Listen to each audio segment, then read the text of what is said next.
আসসালামু আলাইকুম। আজকের ভিডিও দেখে অনেকের মনে হতে পারে যে জামাতের সাথে চরমোনাইর জোট ভেঙে গেল, এই জন্য হয়তো আজকের ভিডিওটা আমি করছি কিনা। আসলে বিষয়টা এরকম না। চরমোনাইর ব্যাপারে আপনারা 2018 বা 19 সালে আমার ইউটিউব চ্যানেলে নিশ্চয়ই কিছু ভিডিও দেখেছেন। তখন চরমোনাইর ব্যাপারে বেশ কিছু জবাব দিয়েছিলাম আমি। এই মানে এই ইসলামের আমাদের যেটা সবচেয়ে বড় জিনিস যে আল্লাহর সাথে কাউকে শেয়ার করা যাবে না, এইটার বাইরে আল্লাহ তাআলা মানুষের সব গুনাহ মাফ করবেন।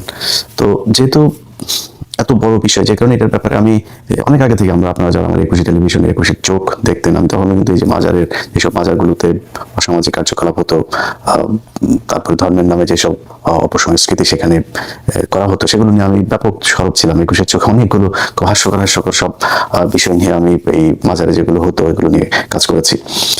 যাই হোক, ল্যাংটার মাজার, টাইগার বাবা, দড়ি বাবা, নানান বাবাটাও হাতে নিয়ে কাজ করেছি, গিরি বাবা। তো আমি চরমোনাইয়ের বিষয়গুলো নিয়েও বেশ সরব ছিলাম অনেক আগে থেকে। আজ থেকে প্রায় 3-4 মাস আগে জামাতের যে কোনো অনেক ঊর্ধ্বতন একজনের সাথে আমার সাক্ষাৎ হয়েছিল। তিনাকে আমি বলেছিলাম ওই সময় যে দেখেন, আপনারা এই লোকটার সাথে যে জোট করছেন, এই লোকটা কিন্তু খুবই ঝুঁকিপূর্ণ। তো ওনাকে আমি ঝুঁকিপূর্ণ যে কারণে বলেছিলাম সেটা হচ্ছে যে 2016 অথবা 17 ওই সময়ের দিকে, আমি সালটা ভুল করতে পারি, তারেক রহমানের সাথে এই চরমোনাই পীর সাহেবের মালয়েশিয়াতে একটা বৈঠক হওয়ার কথা ছিল। এবং সেই বৈঠকটা ঠিক একদিন আগে তারেক রহমান বা বিএনপির পক্ষ থেকে সেটা ক্যান্সেল করা হয়েছিল। কারণ তারেক রহমানকে জানানো হয়েছিল যে এই চরমোনাই পীর সাহেবের সাথে যেই প্রতিনিধি দল ঢাকা থেকে আসছেন তার সাথে সেখানে রয়ের কিছু লোকজন আছেন। তো তিনার নিরাপত্তার কথা চিন্তা করে ঠিক একদিন আগে সেই বৈঠকটা বাতিল করা হয়।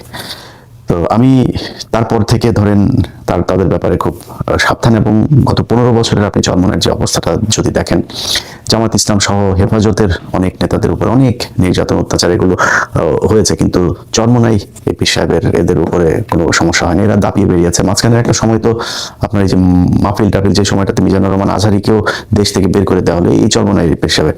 আমি সিআইডির একজন অফিসারের কাছে শুনেছি, এটা 2024-এর যে ঘটনা, এটার আগে। তখন তিনি বলেছিলেন যে ভাই, আপনি কি জানেন যে এই যে আলেমদের যাদেরকে জেলখানায় নেওয়া হয়, এই যে মিজানুর রহমান আজহারীর যেই বাংলাদেশে থাকতে না দেওয়া, এটার পিছনে সবচেয়ে বেশি কলকাঠি নাড়ছে কারা? এই এই যে ইসলামী আন্দোলন, যে চরমোনাইয়ের যেসব ওই যে হাফিজুর রহমান কুয়াকাটা, তারপরে তার ভাই, এগুলো। তো এরা বহু আগে থেকেই ভণ্ড, এবং সবচাইতে বড় যে স্পর্শকাতর বিষয় সেটা হচ্ছে যে ভারতের সাথে তাদের যে সংযোগের অভিযোগ আছে, সেটা অনেক গুরুত্বপূর্ণ বিষয়। তো এই কারণে তাদের ব্যাপারে আমি জামাতকে তখন সতর্ক করেছিলাম যে দেখেন, আপনারা এই কাজটা করেন না। তখন তারা একটা উত্তর দিয়েছিল যে ইসলামী অন্য জামাত ইসলামের বাইরে যে দলগুলো আছে তাদের মধ্যে এই ইসলামী আন্দোলনের একমাত্র তাদের সারা দেশব্যাপী বেশ কিছু মাদ্রাসা আছে এবং তাদের সাংগঠনিক কিছু কার্যক্রম আছে, যে কারণে তারা চায়। আর আরেকটা কথা বলেছিলেন যে এটা একমাত্র দল যেটা কিনা সবসময় এই খুব নোংরা ভাষায় কটাক্ষ করে এবং আজে বাজে কথাবার্তা বলে, তো কিছু খানাপিনা দিয়ে এদেরকে পাশে বসায় রাখা আর কি। তো অনেকটা এরকম জামাতের একটা পলিসি ছিল। তো ওই দিন আমি ওই নেতাকে বলেছিলাম যে এরা কিন্তু, আপনারা যদি ক্ষমতায় যান, মনে করেন তাদেরকে 30টা আসন দিলেন বা 50টা আসন দিলেন, ওই সময় তারা বোধহয় আমার যতটুকু মনে আছে 100 আসন চাচ্ছিল। তো আমি তাকে বলেছিলাম যে আপনারা তাদেরকে যদি নাকি 30, 40, 50 বা যে কয়টা আসনই দেন, তো সেই আসনগুলো তো মূলত তাদের আসন না, সেই আসনগুলো হচ্ছে এই জামাতের লোকজন, তারা তাদেরকে আসন দিলে জামাতের প্রার্থী সেখানে বসে যাবেন, বসে গিয়ে তাদের পক্ষে ভোট করবেন, অর্থাৎ জামাতের ভোটগুলোই চরমোনাই পাবে তখন। এখন আপনি তাদেরকে 40টা বা 50টা আসনের ভেতরে মনে করেন 20টা আসন তারা পেল, 20টা আসন যদি পেয়ে তারপরে আপনি সরকার গঠন করলেন, যদি জামাত ইসলাম এবার ক্ষমতায় আসেও, সেটার একটা সম্ভাবনা তো তৈরি হয়েছে। যদি আসে, সেক্ষেত্রে আমি মনে করি যে বিএনপিও বিশাল একটা ফাইট দিবে, তো খুব হাড্ডাহাড্ডি একটা লড়াই হবে এবার নির্বাচন, আমার বিশ্লেষণ। তো যদি এরকম হয় যে জামাত ইসলাম ধরেন 160টা পেল বা 155টা পেল বা 170টা পেল, বিএনপি ধরেন 130টা পেল, বা মানে আমি সাপোজ একটা কথা বলছি, এখন এই চরমোনাইকে যদি 20টা দেওয়া হয়, তার মানে ম্যাজিক ফিগার তো হচ্ছে 151, 151 আপনাকে পেতেই হবে। 151 পেতে গেলে আপনি ধরেন 170 যদি পান, তাহলে এখান থেকে 20টা আপনি তার চরমোনাই পেল। চরমোনাই যদি পায়, এখন চরমোনাই মাঝখানে গিয়ে বললো যে আমরা এই চাই, তাহলে তাদের চাওয়া তো যেটা চাবে তারা সেটা যাবে, তো তারা বললো যে আমরা এখন এইটা চাই। এটা না দিলে কি করবে, তারা সব পদত্যাগ করবে, সব চরমনায় যে কজন এমপি আছে তারা সবাই চলে আসবে থেকে, সংসদ থেকে। তখন চলে আসলে আপনার অবস্থাটা কি হবে? আপনি 170টা নিয়ে সরকারে আছেন, এখন আপনার তো 150 হয়ে যাবে, তখন আপনি তো সংসদটা ভেঙে দিতে হবে, আপনি ক্ষমতা হারাবেন। তো এইসব জিনিসগুলো আমি খুব মানে এইভাবে বলেছিলাম ওই সময়তেই। বলার পরে তারা বলেছিল ঠিক আছে দেখা যাক কি হয়। তো কি হয় সেটা নির্বাচনের আগে যে হয়েছে, এটা আমি মনে করি জামাত ইসলামের জন্য অনেক বড় একটা পাওয়া। এখানে এই জোটটা ভাঙার পরে চরমনায়ের পক্ষ থেকে একটা সংবাদ সম্মেলন করা হয়েছে। এটা নিয়ে এখনো কথা বলার মতো সময় আসে নাই, তারপরেও আপনাদেরকে একটু জানিয়ে রাখি। ডাক্তার শফিকুর রহমান একটা কথা বলেছেন যে তারেক রহমানের সাথে যেদিন তাদের দেখা হলো খালেদা জিয়া মারা যাওয়ার পরে, যে আমরা নির্বাচনের পরে সরকার গঠনের আগে আরেকবার বসবো। আর চরমোনাই তাদের সংবাদ সম্মেলনে বলেছেন যে এটা একটা পাতানো নির্বাচন, সিলেক্টেড, এটা ইলেক্টেড হচ্ছে না, এখানে সিলেকশন হচ্ছে। কারণ কি? কারণ হচ্ছে এরা মিলেমিশে তারপরে করবে। এই কথাটা আজকে যারা আমার ভিডিওটা দেখবেন তারা মনে রাখেন। খুব সমূহ সম্ভাবনা আছে, মাঠে বিশাল তোড়জোড়, বিএনপি জামাতের মধ্যে ব্যাপক বিরোধী একটা ভাব। কিছু কিছু মানুষ তো আছে প্যাস লাগানোর তালেই আছে, বিএনপি জামাতের মধ্যে একটা বিশাল দ্বন্দ্ব তৈরি করা, আওয়ামী লীগ বিএনপির মতো অবস্থা তৈরি করা, এটা তো আছে। কিন্তু একটা শ্রেণী নির্বাচন করলে তো ভাই একই দলের মানুষও তো নির্বাচনে প্রতিদ্বন্দ্বিতা করলে তারা একজন আরেকজনের বিরুদ্ধে তুমুল বিরোধিতা করে, সেটা তো আছেই, থাকবে, কোনো সমস্যা নেই। কিন্তু একটা সমূহ সম্ভাবনা আছে বিএনপি অথবা জামাত যারাই ক্ষমতায় যাক, একক সংখ্যাগরিষ্ঠতা পাক, যদি পায় তাহলে সরকার গঠন হবে দুই দল মিলে। মানে দুই দল না, এই দলের সাথে জোটে কিছু আছে, এই দলের সাথে জোটে আছে, বাট মানে মূল তো এবার খেলা তো হচ্ছে জামাত আর বিএনপির মধ্যে। এই দুই দলই সরকারে থাকবে, আমি যতটুকু এই দিক ওদিক থেকে নানানভাবে জেনেছি আর কি, এটা হওয়ার একটা সম্ভাবনা আছে। অতএব এই এই চরমনার যে ইয়েতে আপনার সংবাদ সম্মেলনে যে কথাটা বলেছে যে বিএনপি আর জামাত মিলেমিশে ইলেকশন না সিলেকশন করছে, এটা কিন্তু ভ্যালিড একটা পয়েন্ট আছে। এটা চরমনাই কোনোভাবেই চায় না। এবং চরমনাই যখন দেখেছে যে না, চরমনাইকে তো এখানে ঢুকানোর একটা উদ্দেশ্য আছে, সেই উদ্দেশ্যটা বাস্তবায়ন হচ্ছে না, তখন তারা চিন্তা করেছে যে না, এদের সাথে থাকা যাবে না, আগে থেকেই সরে যেতে হবে। এখন এখানে একটা কথা বলেছে চরমনাই পীর সাহেব, বক্তব্যটা আপনাদের একটু শুনাইলে বোধহয় ভালো হয়, একটু শুনে নেন তিনি কি বলেছেন। 143টা সিটে আমাদের এই গ্রেডে আছে, 143 সিট, 143 আসনে এ গ্রেডটা কি আজ পর্যন্ত আমি জানি না যে এ গ্রেড মানেটা কি। এ গ্রেড এটা তো বলতে পারে নাই, কিন্তু এই এ গ্রেড হোক আর গ্রেড হোক, এটা কি জিনিসটা কি আসলে, এটা ওনারা জিজ্ঞেস করেন বা গ্রেড বানান করতে বলেন ইংলিশে, আমার বিশ্বাস পারবে না। কিন্তু এটা যে বললেন, ধরেন এ গ্রেড মানে এটা কি বোঝায়, কি একটা জিনিসের গুণগত মানের ক্ষেত্রে বোঝায়, এই গ্রেড বোঝায়, মানে গ্রেড দিয়ে উনি নির্বাচনের মাঠের এটারে ওনার প্রার্থীদেরকে কি বুঝাইতে চেয়েছেন আমি জানি না। মানে নির্বাচনে তো আপনাকে কত ভোট পাবেন সেটা বিষয়, আপনার গ্রেড কি, মানে প্রার্থী এত দামি দামি প্রার্থী, নোবেল বিজয়ী ইউনিভার্সিটি এই টাইপের প্রার্থী তো আপনাদের নাই। এ গ্রেড মানেটা কি এটা আল্লাহ জানেন। 143 এ গ্রেড তো আছে, এখনো তো আছে, কোনো সমস্যা নেই, এটা তো পাবেন আপনারা। 143 আসনে যেতে এ গ্রেড, বিসি গ্রেডও আছে বলে বলেছেন ওনার বক্তব্যে। তো এই এ গ্রেড আমরা বিসি বাদ দিলাম, এ গ্রেডে যেটা আছে এটা তোর আর কোনো মিস নাই, এটা করার জন্য মানে ফেল করার তো কোনো চান্স নাই। তো এই গ্রেডের গুলো ফিরে আসুক 100টা। আজকে আমি যখন ভিডিওটা তৈরি করছি জানুয়ারির 19 তারিখ 2026, আজকের এই ভিডিওটা মনে রাখেন, চরমনাইয়ের লোকজন এটা সেভ করে রাখেন, ডাউনলোড দিয়ে সেভ করে রাখেন।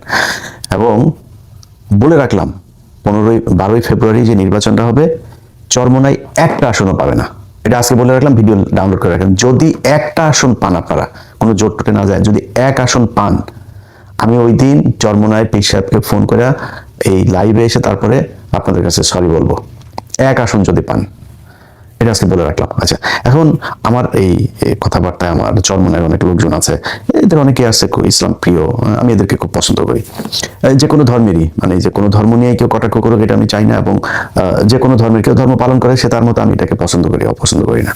তো চরমনাইয়ের এখানে অনেক লোকজন আছেন, এবং এখানে কিন্তু আপনার এরা আসলেই মানে খুব ইমানদার মানুষ, খুব প্র্যাকটিসিং মুসলিম, এবং বাংলাদেশকে ভালোবাসে, এবং অনেক অসংখ্য এদের আছে, কর্মী সমর্থকেরা আছেন।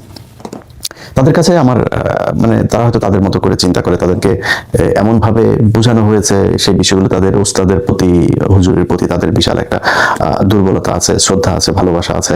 যে ভালোবাসা থেকে তারা তাদের মতো করে মানুষকে, কিন্তু মানে যখন আপনি ছোটবেলা থেকে আপনাকে একটা জিনিস বোঝানো হবে, আপনি কিন্তু ওইটা ওইভাবেই বুঝবেন। ধরেন আমি যদি মুসলমান না হইতাম, আমি মুসলমান পরিবারে জন্ম না নিতাম, আমি একটা খ্রিস্টান পরিবারে জন্ম নিতাম বা হিন্দু পরিবারে জন্ম নিতাম, আমি মুসলমান হইতাম কিনা এটা আমি গ্যারান্টি দিতে পারবো না, আল্লাহ আমাকে সেই হেদায়েত করতেন কিনা।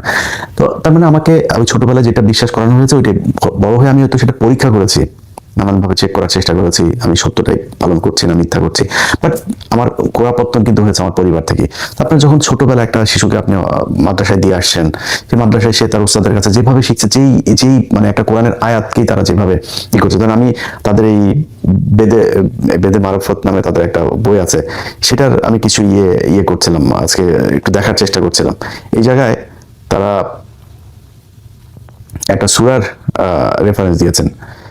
সূরাটা হচ্ছে সূরা ফাতার 10 নম্বর আয়াত। সেখানে তারা বলেছেন যে কোরআনের আয়াতটাতে যেটা মানে দাঁড়ায় এরকম, যে যে ব্যক্তি বায়াতকে ভাঙিয়া দিল সে যেন নিজেকে নিজে হালাকাতের মধ্যে ফেলে দিল। এখন চিন্তা করিলে বুঝিতে পারিবেন যে ওই ব্যক্তি কি প্রকার কিয়ামত দিবসে পীর কেবলার সঙ্গী হইয়া উঠিবে। আসরের দিন পথহারা হইয়া সে নানা দিক দৌড়াইতে থাকিবে। বন্ধুগণ, দুনিয়ার ধোকায় পড়িয়া কখনো আখেরাত খোয়াইবেন না। যারা দুনিয়ার লোভে পড়ে আখেরাত বরবাদ করিয়া দেয় তাহাদের মেসাল হিসেবে হযরত থানভী রহমতুল্লাহ আলাইহির একটি নকল পেশ করিয়া দিলাম। এই নকল পেশ করি থেকে মানে এদের কোনো ধরেন কোনো নবীর রেফারেন্স নাই, কোনো সাহাবীর রেফারেন্স নাই, কোনো কোরআনের রেফারেন্স নাই, হাদিসের রেফারেন্স। এদের রেফারেন্স খালি এদের এই যে থানভী, ওই রুমি, হযরত রুমি রহমতুল্লাহ আলাইহি, অমুক পাকিস্তানের অমুক হুজুর, ইন্ডিয়ার দিল্লির অমুক হুজুর, হ্যাঁ, হিন্দিতে উর্দুতে শের মের, এগুলো এদের এখানে আপনি পাবেন প্রচুর। তো এটাই হচ্ছে, তিনি বললেন কি যে যেই ব্যক্তি বায়াতকে ভাঙিয়া দিল সে যেন নিজেকে নিজে হালাকাতের মধ্যে ফেলিয়া দিল। কোরআনের আয়াতের কিন্তু এইটুকু, আগে পরে কোনো কিছু কিন্তু নাই। তো আমি এই সূরা ফাতার এটা একটু আগে পরে পুরো এটা একটু পড়লাম এবং এটা শানে নজরুলটাও দেখলাম। তো সেখানে যাই দেখি যে সূরা ফাতারটা মূলত হুদায়বিয়ার সন্ধির সময়, ওই সময় রাসূল সাল্লাল্লাহু আলাইহি ওয়াসাল্লামের হাতে হাত দিয়ে যারা আপনার করেছিল, বায়াত করেছিল, কিছু কি বলে এটাকে বাংলা কি বলবো, মানে ওয়াদাবদ্ধ হয়েছিল বলা চলে। তো এইটার প্রেক্ষিতে আল্লাহ তাআলা হুদায়বিয়ার সন্ধি বলেন, মানে আল্লাহ রাসূল উনি তো যা করেছেন উনি তো সরাসরি আল্লাহর নির্দেশে করেছেন। উনি আল্লাহর নির্দেশে যে কথাটা বলেছেন সেখানে বলা হয়েছে যে আল্লাহ রাসূলের হাতে যারা এটার ব্যাপারে মানে দিল, অর্থাৎ সম্মতি দিল, সেটা যেন আল্লাহর কথার উপরেই যেন তারা সম্মতি দিল। বিষয়টা এটা। হুদায়বিয়ার সন্ধির প্রেক্ষিতে একটা কোরআনের আয়াতকে তিনি তার মতো করে এখানে দেড় লাইন বসায় দিয়ে তারপরে তিনি বলে দিলেন যে এটা তার হাতে হাত করাই হলো কি বায়াত করতে হবে তার হাতে হাত দিয়ে।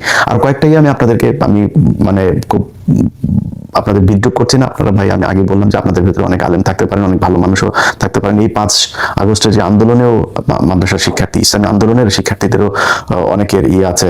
আমি চাই যে ভাই আমার যদি ভুলে আপনি আমার ভুল শুধরাই দেন, বাট আমার যেটা ভুল মনে হয়েছে আমি আপনাদেরকে ছোট করে কিছু কথা বলি আপনাদের বইয়ের বিষয়গুলো নিয়ে। আমি এই যে আশিক মাসুক এবং ভেদে মারফত এই 2টা বইয়ের থেকে 4-5টা পয়েন্ট আপনাদেরকে একটু বলে রাখি। আচ্ছা, এর মধ্যে ভেদে মারফতের 34 নম্বর পৃষ্ঠা থেকে আমি একটু একটা জিনিস দেখাই। সেটা হচ্ছে যে বান্দা অসংখ্য গুনাহ করার ফলে আল্লাহ পাক তাহাকে কবুল করিতে চান না। পীর সাহেব আল্লাহ পাকের দরবারে অনুনয় বিনয় করিয়া ওই বান্দার জন্য দোয়া করিবেন যাহাতে তিনি কবুল করিয়া নেন। ওই দোয়ার বরকতে আল্লাহ পাক তাকে কবুল করিয়া দেন। ভেদে মারফতের 28 নম্বর পৃষ্ঠায় এখানে, বাবা আমার বড় চিন্তা হইল যে কাফন চোর, একটা চোরের বিষয় নিয়ে করছে আর কি। ওই চোর চুরি করতো, সে কাফনের কাপড় চুরি করতো, তো তাকে টাকা দিয়েছিল যাতে আর চুরি না করে, কিন্তু সে টাকা পেয়েও তারপরে চুরি করেছে। তো ওই চোরের ব্যাপারে কথা হচ্ছে। বাবা আমার বড় চিন্তা হইল যে কাফন চোরের হাত, ওকে আরেকটু পেছন থেকে পড়তে হবে, সরি, আমার কবরে শায়িত চোরকে তুমি গোসল দিয়ে আমার পাশে দাফন দাও। স্বপ্নের ভিতর খলিফা সাহেব জিজ্ঞেস করিলেন, হুজুর আপনি টাকা দেওয়া সত্ত্বেও যখন চোর এই কাজ থেকে ফিরিয়ে নাই তখন তাহাকে এত সম্মান করার আবশ্যক কি?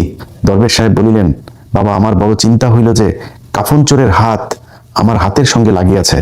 এখন কিয়ামতের দিবস ওকে ছাড়িয়া আমি কেমনে ফুলসিরাত পার হইয়া যাইব? ওগো প্রাণের বন্ধুগণ, আল্লাহর ওলির হাতের সঙ্গে হাত লাগায় রাখার কারণে যদি একজন চোরের মুক্তি হওয়ার আশা করা যায়, তবে হাক্কানি পীরের কাছে মুরিদ হইলে আপনাদের জন্য কতদূর ফায়দা হইতে পারে তাহা চিন্তা করিয়া দেখুন। শয়তানের একটা সীমা থাকা উচিত। মানে ওই চোর ওর কবরে গিয়েছিল ওর কাফন চুরি করতে, ওই হাত লেগে গিয়েছে চোরের ওর হাতের সাথে একটু, এই জন্য ওই চোরের জন্য বেহেশত পুলসিরাত পার হওয়া মানে আপনি জান্নাতে যাবেন, বেহেশত ফরজ হয়ে গিয়েছে। আচ্ছা, আরেক জায়গায় আরেকটা ঘটনা দেখেন। তখনই, আচ্ছা এটা একটু বড় কিন্তু আমি পুরোটা পড়ছি না, পড়তে গেলে অনেক বড় হয়ে যাবে, যে একজন মৃত মানুষকে জীবিত করে ফেলেছেন আর কি আল্লাহর ওলি, হ্যাঁ, হযরত শামসুদ তাবরিজি রহমতুল্লাহ আলাইহি এর নকল আমার একটা বর্ণনা। ওই ঘটনা প্রকাশ হওয়ার পরে খাঁটি মুসলমান বাদশার কাছে এই খবর পৌঁছানো হইল। বাদশাহ কুতুব সাহেবকে দরবারে হাজির করিয়া জিজ্ঞেস করিলেন, হুজুর, আপনি কি বলিয়া বৃদ্ধের নাতিকে জিন্দা করিলেন, মানে যে মৃত ব্যক্তিকে জিন্দা করেছেন? তিনি বলিলেন যে, আমি বলিয়াছি, হে ছেলে, আমার আদেশে জীবিত হইয়া যাও, আমার আদেশে জীবিত হইয়া যাও। বাদশাহ বলিলেন, আফসোস, যদি আল্লাহর আদেশে জিন্দা হইতে বলিতেন। কুতুব সাহেব উত্তর করিলেন, মাবুদের কাছে আবার কি জিজ্ঞাসা করিব, তাহার আন্দাজ নাই। এরকম অনেকগুলো এই বেদে মারফত আর এই যে আশিক মাসুক এই বই, এদের এই চরমনের এই বই যদি আপনি পড়েন, তাহলে বুঝবেন যে কি পরিমাণে, মানে এই বলে না জাহেল, ওরে জাহেল, এরা যে কি পরিমাণে জাহেল, এটা আপনি বুঝতে পারবেন।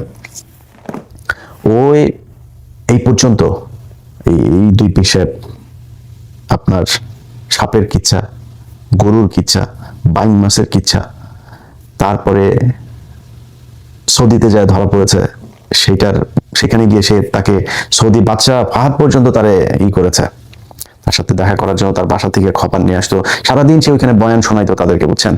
তারপরে দেখা গেল এক ভিডিওতে এই ইংলিশ বলতে পারে না, এই মানে আরবি বলতে পারে না, আরবি বুঝেও না, আরবির জন্য তার দোভাষী নিয়ে তারপরে বসায় তার বক্তব্য দেওয়ানো হয়। নজরে কোনো এখানে শিরক বিদআত শরীয়তের খেলাফ কোনো নজর বা কোনো দৃষ্টি পড়ছে কিনা? الحمد لله رأيت خلاف الشرع من الشرك والبدع ما رأينا أي مخالفة شرعية. শিরক বিদআতের মধ্যে জানিয়ে শুনিয়ে জড়িত হবে যে আল্লাহকে ভয় দিলে কিভাবে ধারণা করতে পারে? وكيف أخبر عن الشرك وأنتم صدقتم هذا الكلام؟ ما كلنا ندري، ما عندنا معلومات يعني عنه.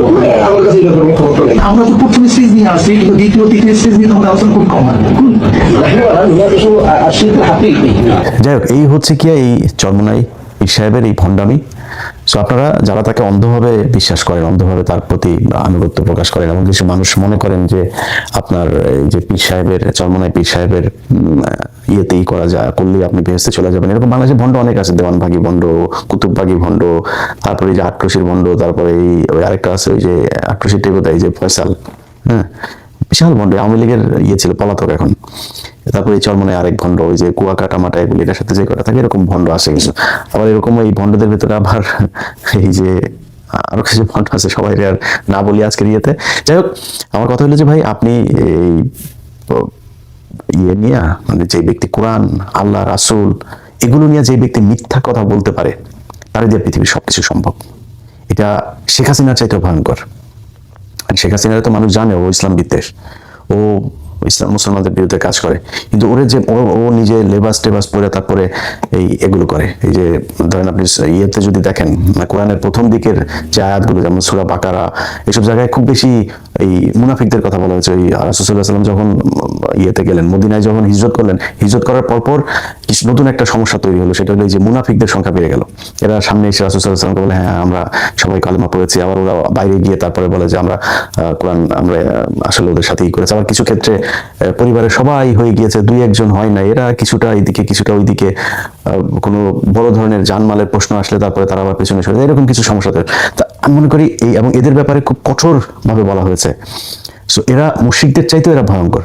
সো এই ধরনের মুনাফিক, আমি এরা তো কাফের টাফের ফতোয়া, আমি ফতোয়া দিলাম না, আমার কাছে মনে হয় যে এরা আসলে মুসলমান নাই।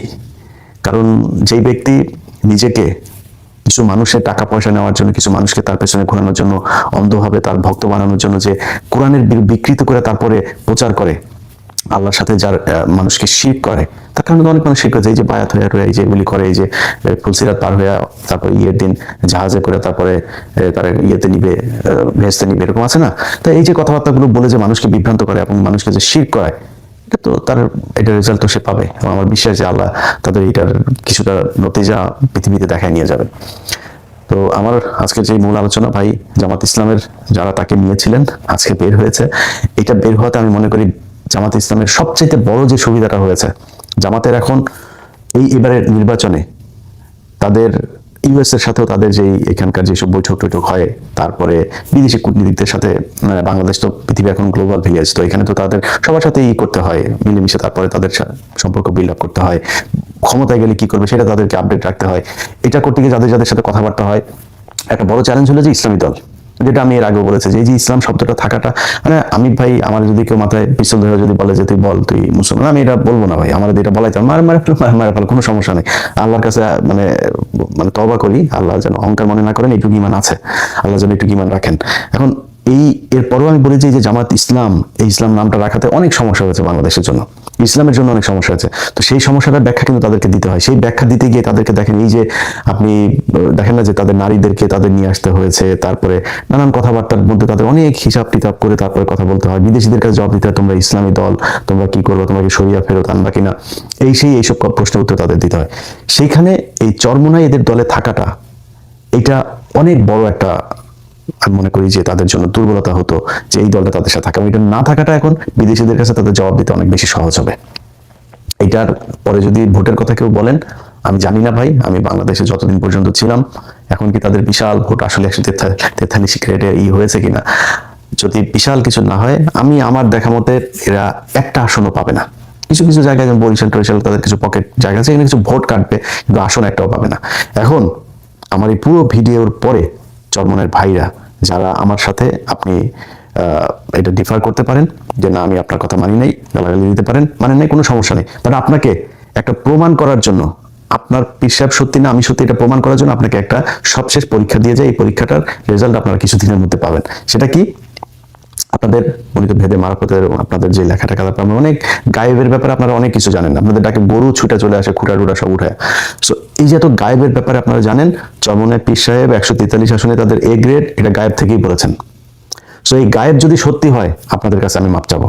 আর যদি গায়েব সত্যি না হয়, আমি যেটা বললাম সেটা সত্যি হয়, তাইলে আপনারা যারা মুরিদান আছেন, আপনারা জবাব দিয়ে দেন। আমাদের অনেকের মাথার মধ্যে শুধু কোরআন কোরআন সরার, শুধু কোরআন কিচ্ছু না। বঙ্গবন্ধু শেখ মুজিবুর রহমান একজন মুসলমান, ইসলামের জন্য কাজ করেছেন, সব গঞ্জাম লাগিয়ে যাইতেছে, ফতুয়া দেওয়া শুরু করছে জাহেলরা, ফতুয়া দেওয়া শুরু করছে, জাহেল গন্ডমূর্খ, কিছু ইংলিশ ফিংলিশ পড়িয়া, বাংলা টাংলা পড়িয়া বাস ফতুয়া দেওয়া শুরু করছে। বাংলাদেশের বেশিরভাগ মানুষ এখন তারা বলছে যে আমরা অনেক অনেক শাসক দেখেছি, কিন্তু ইসলামের শাসক, ইসলামের নীতি আদর্শ বাস্তবায়নের যে শান্তি সুফল কুফল, এটা আমরা দেখি নাই। এখন বেশিরভাগ মানুষ চায় যে তারা ইসলামের পক্ষে একটা অবস্থান তৈরি হোক এবং সে অনুযায়ী দেশ চলুক। বিএনপি কেন যে ছাত্রদের থেকে আলাদা হচ্ছে আমি জানি না। বিএনপির ইদানিং বক্তব্যগুলি মনে হয় যেন তাদের বক্তব্য আসলে সেই আগের বক্তব্য বর্তমান বক্তব্যের মধ্যে কোনো মিল নেই। তারা আমাদেরকে ফেসিসের সহকারী হিসাবে ঘোষণা দিয়েছেন। প্রধানমন্ত্রী শেখ হাসিনার কপালে নামাজের দাগ দেখা যায়। আমি প্রশ্ন করলাম যে আপনার কপালে তো নামাজের দাগ দেখছি। হুজুর, আমি 7 বছর বয়স থেকে আমি নামাজ পড়ি। কিভাবে? বলে হুজুর, আমি যদি নামাজ না পড়তাম, আমার মা আমার জন্য ঘরে ভাত পাক করতো না। আমার মাকে আমাকে নামাজি বানাবার জন্য চেষ্টা করেছে, সেই থেকে আমি নামাজ পড়ি, নামাজ ছাড়ি না। 1463 ইসরাইল সালে বাংলাদেশে এসেছিলেন ইরাক থেকে শেখ বুরহানুদ্দিন সাহেব। তিনি টঙ্গী পাড়ায় এই দিন প্রচার করার জন্য সেটা অবস্থান করেন। রাগদার সিনেই বলবো, বিএনপি আপনারা কোথায় ছিলেন? প্রতিবার ঈদের কথা বলেছেন, ঈদের পরে সংগ্রাম করবো, ঈদের পরে সেইটা করবো। হাজার ঈদ চলে গেছে, আপনারা আন্দোলন করতে পারেন নাই। সব বিষয়গুলোই জাস্ট আলোচনাটা আপনার সামনে আমাদের সম্মানিত বিএনপি মহাসচিব তিনি উপস্থাপন করেছেন, সেটাই আমাদেরও একই কথা। এই জামাত যেখানে যেখানে লাগবে ওখানে ইসলাম ধ্বংস হয়ে যাবে। জামাত লাগছে আলিয়া মাদ্রাসার মধ্যে, আলিয়া শুধু কোরআন কোরআন, এর মধ্যে শুভঙ্করের ফাঁকি, রাহালি কোরআনিয়াদের স্লোগান। খুব হুঁশ রাখতে হবে। গিয়ে আল্লাহর কাছে বলতেছি, ইয়া নবী আল্লাহ সাল্লাল্লাহু আলাইহি ওয়াসাল্লাম, আমাদের বাংলাদেশের পরিস্থিতি এই, শেখ হাসিনার পক্ষে যাবো না খালেদা জিয়ার পক্ষে যাবো? আল্লাহ নবী বলতেন, যা তাহলে কি করবে, যেহেতু বড় দুইটা দল, তোরা সব শেখ হাসিনার পক্ষে যাবে। কি কথা ঠিক আছে না? আল্লাহ পাক যেন এদের উপরে পরিপূর্ণ গজব ঢালে। আল্লাহর কাছে বলি, আল্লাহ যেন সেই গজব আমার চোখে দেখায় এবং আল্লাহ পাক গজব নাযিল করবে, কোনো সন্দেহ